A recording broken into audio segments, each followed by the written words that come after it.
Shalom. खुदा यीशु मसीह के पुरफजल और जलाली नाम में मैं आप तमाम दर देखने वालों की खिदमत में सलाम पेश करता हूं। 2024 में मुझे 2 बददरवा से बहुत ज्यादा वास्ता पड़ा। अब 2025 में शुरू में ही मैंने मुनासिब जाना कि आपका तारुफ उनसे करवाया जाए, चूंकि इवन क्लीसिया की एक बेशतर बड़ी तादाद उनसे नबर्द आज़मा है लेकिन उनसे वाकिफ नहीं है। तो चूंकि चर्च का वो हिस्सा जो जानता ही नहीं है कि वो किस अनदेखे दुश्मन के साथ लड़ रहा है, तो उसको कोप भी नहीं कर सकता। और जब आप किसी चीज को कोप ही नहीं कर सकते तो आप उस पर गालिब कैसे आ सकते हैं। सो मामला तवील होता जाता है, हिम्मत टूटती जाती है, उम्मीद कम होती जाती है और बहुत से लोग क्विट कर देते हैं। जो कुछ कर रहे होते हैं उसको बंद कर देते हैं, छोड़ देते हैं। शायद आप जब इस वीडियो को देख रहे हैं और सुन रहे हैं तो आपकी लाइफ के अंदर भी कुछ एरियाज हों जहां पर आप उसी सिचुएशन को फेस कर रहे हो जिसका मैं तज़किरा करना चाहता हूं। तो डिमोनिक स्पिरिट्स को बहुत ज्यादा देखा गया बिलीवर्स की जिंदगी में और उनको उससे फ्रीडम भी दिलवाया गया, रहाई भी दिलवाई गई यीशु के नाम में। उन बंधनों को भी तोड़ा गया। तो पहली जो स्पिरिट है वो है स्पिरिट ऑफ स्टैग्नेशन और दूसरी जो है वो है स्पिरिट ऑफ डिले। स्टैग्नेशन का मतलब होता है जामद हो जाना, रुक जाना, आगे ना बढ़ पाना, पेशकदमी का खत्म हो जाना। डिले का मतलब होता है ताहीर, देर, लेट हो जाना।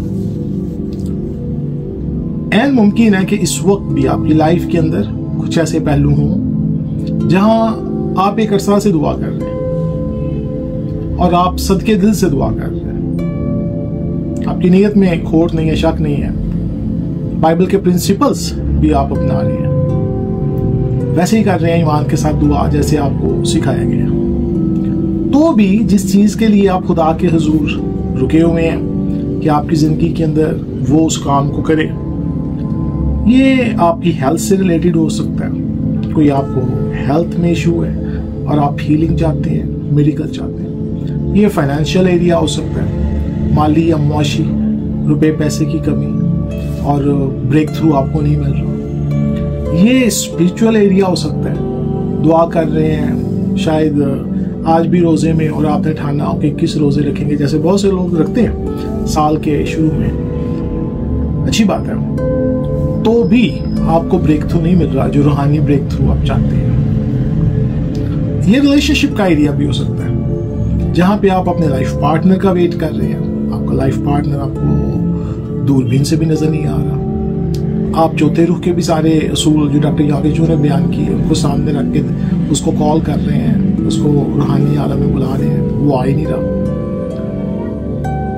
और जब एक अरसा हो जाए, जैसा कि मिसाल की किताब बयान करती है कि उम्मीद के बाद आने में ताहीर, डिले दिल को बीमार करता है। यहाँ पर दिल के बीमारी का जो जिक्र है वो इस दिल का नहीं। Your spirit is low, your spirit is depressed. आप डिप्रेशन को फेस कर रहे हैं क्योंकि जवाब नहीं मिल रहा। तो होता यह है कि स्टार्ट में हम खुदा से गिले करते हैं और हमें लगता है कि हम गिले करने में हक बजाना है, यानी हमें राइट हासिल है कि हम गिले करें। और फिर हम ये भी एक्सपेक्ट करते हैं कि हम खुदा के बेटे बेटी हैं, उसकी खिदमत करते हैं तो खुदा हमें हमारे शिकवों का जवाब भी दे। ये मोहतरम इलामा इकबाल साहब वाली स्टोरी नहीं है कि आप शिकवा लिखें तो आगे से जवाब शिकवा है, ऐसा नहीं होता। You have to understand the spiritual world. आप चूंकि रूहानी आलम को नहीं जानते, नहीं समझते, आप पे खुले ही नहीं है जाती तौर पर, आपके भी इतनी स्पिरिचुअल अप्रोच नहीं, या आपके मेंटोर ने, सिखाने वाले ने, आपके पास्टर ने आपको तारुफ ही नहीं कराया। आप जानते नहीं है कि तुम्हारे सामने कौन खलोता है। इब्लीस की एक रूह यानी कि बद रूह स्टैग्नेशन, स्पिरिट ऑफ स्टैग्नेशन, जो ऐसे हालात को जामद कर देती है, रोक देती है, जैसे पानी रुके तो बदबू छोड़ता है। आपकी स्पिरिचुअल लाइफ में से इस किस्म की गंदी बू, ऐसी ऑर्डर आना शुरू हो जाती है। आपकी बातों से आसानी से जाना जा सकता है कि आप स्टैग्नेशन का शिकार हुए हैं। मिसाल देता हूं, आपने कई दफा अप्लाई किया, वीजा रिजेक्ट हुआ, हर दफा नहीं ब्रेक थ्रू मिल रहा, नहीं वीजा लग रहा। जॉब के लिए अप्लाई किया, बेहतरीन सीवी है, नहीं मिल रही, ब्रेक थ्रू नहीं मिल रहा, वहीं पर रुके हुए हैं। तन्हाई बढ़ रही, कई दफा आदम ने आपके ऊपर हाथ रख के ऐसे अल्फाज बोले, इंक्रीज, इंक्रीमेंट, ये वो, फिर भी काम नहीं बढ़िया। आपको लगता है जैसे आपको बांध दिया गया हो। आप कदम बढ़ाने की कोशिश करते हैं, कदम आगे नहीं बढ़ता, वहीं पे रुके हुए। 3 साल से एक ही दुआ कर रहे हैं, कोई भलाई का निशान नजर नहीं आता और कोई ऐसा साइन नजर नहीं आता कि ये मामला आगे बढ़ेगा। अभी आपको स्पिरिट ऑफ स्टैग्नेशन का सामना है।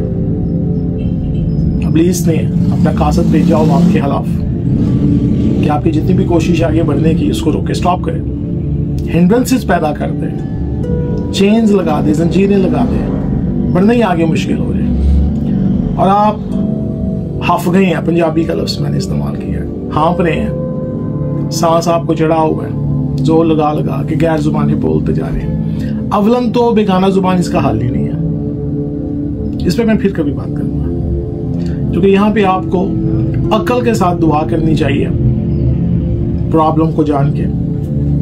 क्योंकि अगर कुछ बांध ना खोलना तो गैर जुबान में कैसे खोलेंगे, कैसे बांधेंगे? तो जो मेरे अजीज बहन भाई पेंटिकास्टल हैं, मैं भी पेंटिकास्टल हूँ, उनसे दरख्वास्त है कि ये जानिए कि हर चीज का हल गैर जुबान नहीं होती। You are just wasting your good time. वो जुबान कुछ और दुआ करवा रही होगी आपसे, आपको फायदा तो होगा, लेकिन वेस्टिंग इसलिए कहा कि जिस मामले में आपको मामला चाहिए वहां पे कुछ नहीं होगा, होना भी नहीं, क्योंकि आप गलत सोल्यूशन अप्लाई कर रहे हैं। Number 2, delay, Tahir. हर चीज में देरी हो रही है, जिन्हों हथ लांदे हो उत्थे ही देर शुरू हो जाती है। मामला जल्दी से आगे नहीं बढ़ रहे।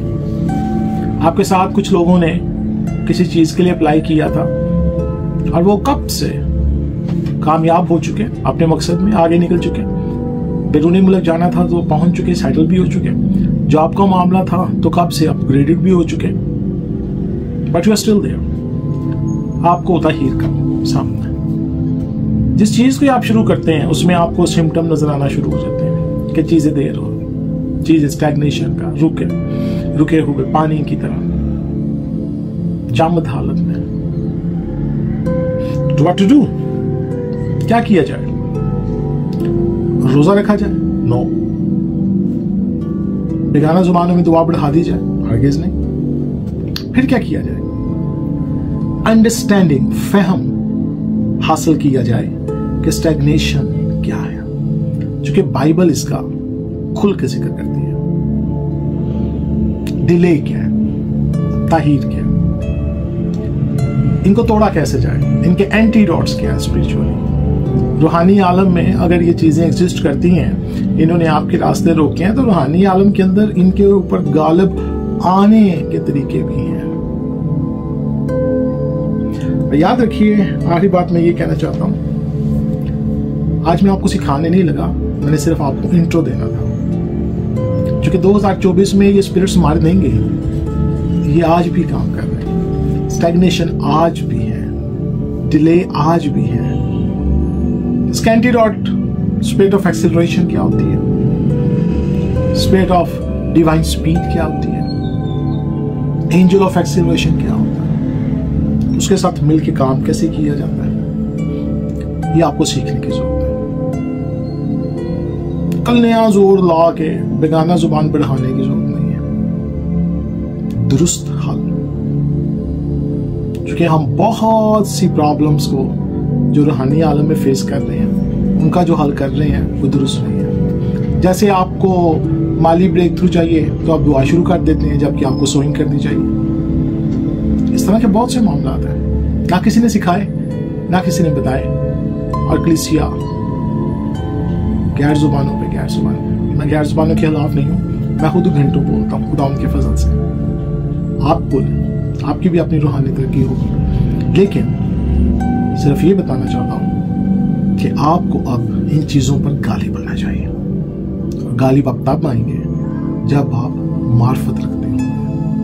अदमी मार्फत से लोग मर रहे हैं, रूहानी तौर पे भी और जिस्मानी तौर पे भी।